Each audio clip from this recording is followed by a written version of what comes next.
Finally came IR relays.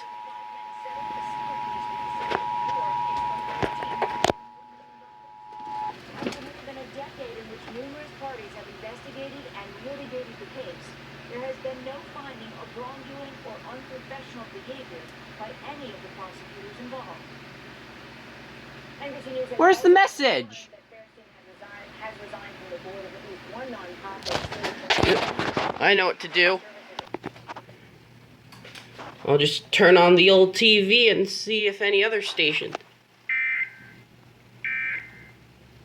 Well, that one failed. Where is KSQ? See if they relayed yet. Did they relay?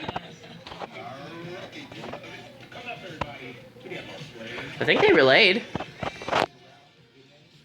So KMIR's RMT failed.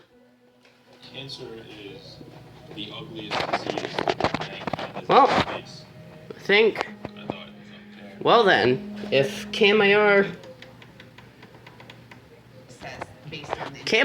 RMT failed, but the FM stations got it, so yeah.